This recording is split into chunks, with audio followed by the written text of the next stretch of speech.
Imagine sitting quietly in a church, your heart open, your trust unshaken, listening to a pastor you believe was chosen by God himself. That's how it felt for many who followed T.D. Jakes, a man seen as one of the most powerful and respected spiritual leaders in the world. His words inspired millions, his sermons touched lives, and his books topped bestseller lists. But what if everything people believed about him was just a carefully built illusion? What if the same man who preached about honesty, faith, and humility was hiding something so dark that even his most loyal followers couldn't see it coming? You won't believe what's been uncovered. Leandria Johnson, a Grammy-winning gospel singer who once stood proudly beside T.D. Jakes, finally broke her silence after years of holding back.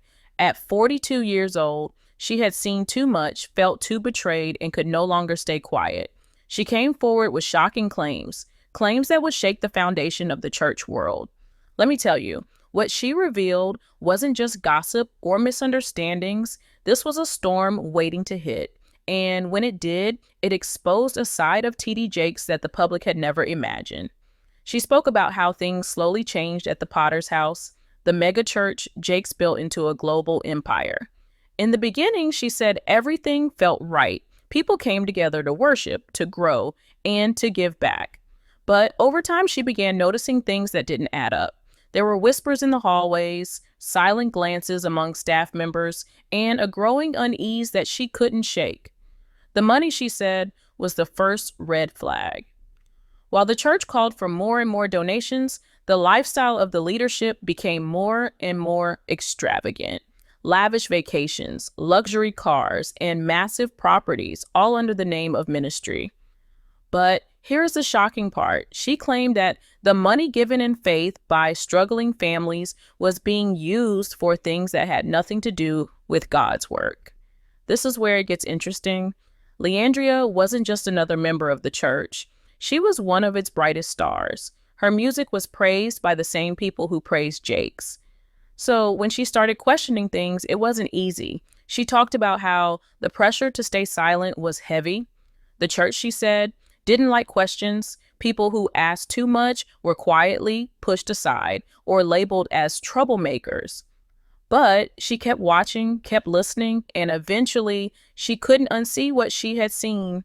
She described how church members, many of whom were barely making ends meet, were encouraged to sow their seed into the ministry, told that the more they gave, the more God would bless them. But the blessings, she noticed, always seemed to land at the top. What makes this story different? It wasn't just about money. It was about manipulation, control, and a growing sense that the church had turned into something else, something darker. She shared how the sermons started feeling less about God and more about image, branding, and power. The man she once respected, the one she looked to for spiritual guidance, now felt like a businessman running an empire instead of a pastor leading a flock. And destiny took an unexpected turn when she decided to leave. But the craziest part, Leandria didn't just walk away. She decided to talk, to reveal, and what she shared was only the beginning. Her emotional confession cracked the door open, but behind it was a flood of secrets that had been hidden for years. She said, this isn't about hate, this is about truth, and the truth needs to be told. Leandria's words spread like wildfire. At first, some people brushed it off, thinking she was just bitter or hurt.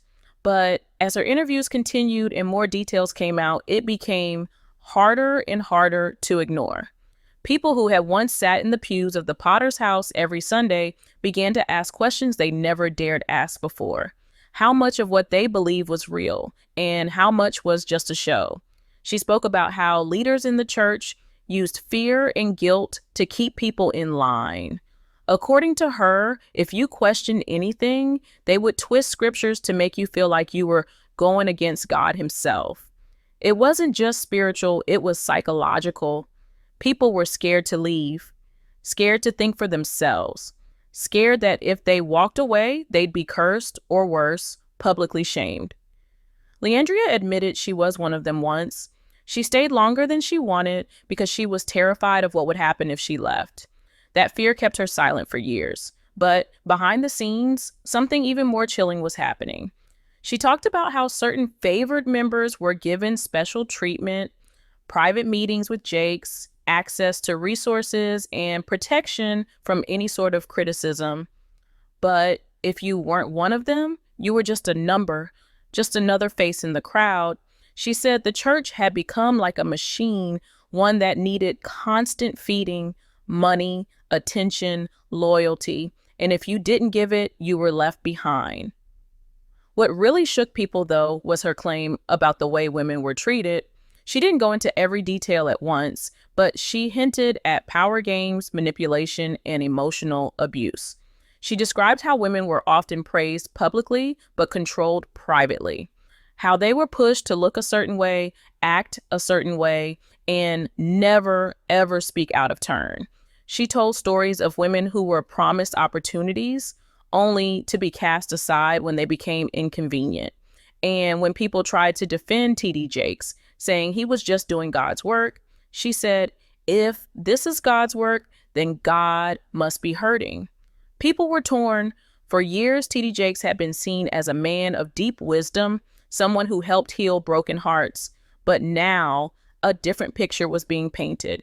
One of a man who had built an empire on faith, but maybe lost his own somewhere along the way. Leandria wasn't the only one who noticed. Former staff members, musicians, and even longtime attendees started speaking in whispers, some backing up her claims, others too scared to go public. One of the most eye-opening moments came when she mentioned the silence of the inner circle. People who knew what was happening, but said nothing.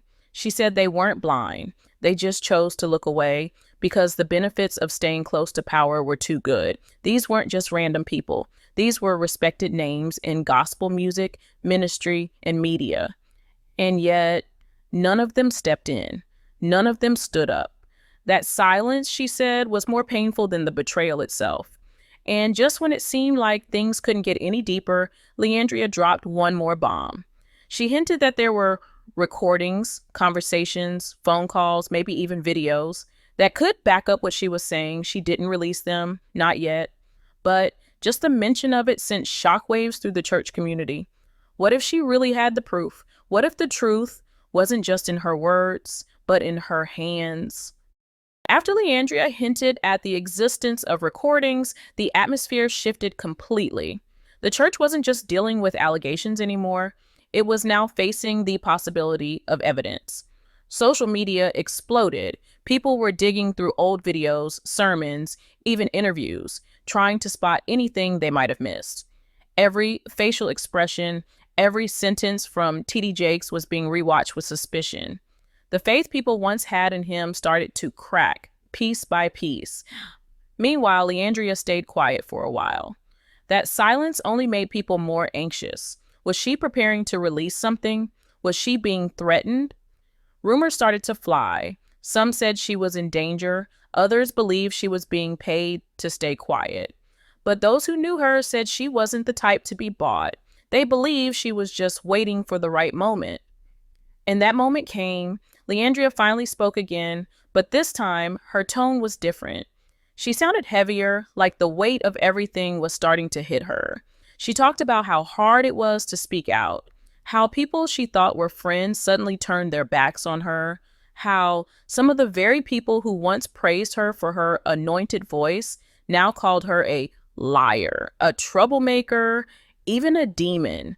She cried as she talked about the loneliness, about the nights she couldn't sleep, and about the times she almost gave up. But she said something that stayed with everyone. Silence protects the wrong people. And I've been silent long enough. Then came a revelation that no one expected. She began sharing names, carefully but clearly. People high up in the church, people who were protected for years. She didn't accuse them all directly, but she raised enough questions to get everyone looking at them differently. One name in particular shocked people to the core. It was someone everyone knew, a familiar face, a person who had always stood next to TD Jakes on stage. She didn't say what that person did, but the message was clear. They weren't innocent. Church leadership stayed mostly quiet during this storm. They released one short statement saying they were praying for healing and understanding, but never addressed Leandria's claims directly. That silence only made things worse. People expected a response, a denial, a defense. But none came, and that made many believe that maybe, just maybe, she was telling the truth. More former members began speaking out. Some described situations that matched what Leandria had said: control, fear, and favoritism. One woman said she had been pushed out of the worship team after questioning a sermon. Another man talked about how the church ruined his marriage by interfering in his personal life. The stories weren't all identical, but the pattern was undeniable. Something wasn't right behind those church doors. And then came another twist, one that no one could have seen coming. A leaked message started spreading online, a voice note, allegedly from someone inside the church, talking about shutting her down. It wasn't confirmed if the voice belonged to anyone from the top, but it sounded real. Too real. In it, the person said they needed to remind her who made her and take back control of the narrative. The moment that audio dropped, it was like adding fuel to a fire that was already burning out of control. After that voice note leaked, everything spiraled. People were no longer just questioning TD Jakes. They were questioning the entire structure of the church. If the audio was real, it meant there were people inside actively trying to silence Leandria, not defend the truth. It wasn't about protecting faith anymore. It was about protecting power. Leandria didn't back down. In fact, she came back stronger. She did a live stream where thousands joined in. Her face looked tired, but her voice was steady. She addressed the leaked audio and said, "You can't control the story anymore. The truth is out, and it's not going back in." People flooded the comments with support, calling her brave, thanking her for speaking up, and begging her to keep going. That night, she became more than a singer. She became a symbol, someone willing to lose everything just to speak the truth. But not everyone stood with her. Some powerful figures in the gospel world publicly defended TD Jakes. They said he was being attacked unfairly. They warned people about false prophets and wolves in sheep's clothing. It was clear they were pointing fingers at Leandria without using her name. These were people she once sang beside, people who hugged her backstage and told her she was chosen. Now, they were turning their backs just to stay in favor with the bigger name. Then something unexpected happened. One of TD Jakes' former close associates broke his silence. In an emotional post, he didn't confirm the allegations, but he did say that the church was not what it used to be and that certain decisions made by leadership over the years broke his heart. He talked about the pressure to stay quiet, about the culture of control, and how many people were afraid to speak up. He didn't mention Leandria directly, but the timing said everything. People started believing her more than ever before. Media outlets jumped in. Blogs, YouTube channels, even podcasts started picking apart every moment, every old video, every piece of evidence. And every time TD Jakes stayed silent, it felt louder than any statement he could have made.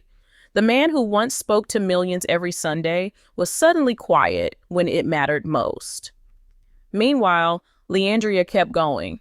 She wasn't trying to destroy anyone, she said. She just wanted people to stop pretending, to stop acting like nothing was wrong. She admitted she still loved the church, but not the version that let power go unchecked. "I still believe in God," she said. "I just don't believe in hiding behind his name." Then, in a shocking move, she announced she would be starting her own ministry, a place where no one would be silenced, where the platform wasn't more important than the people. Some cheered, others called it a betrayal, but one thing was clear: she wasn't backing down.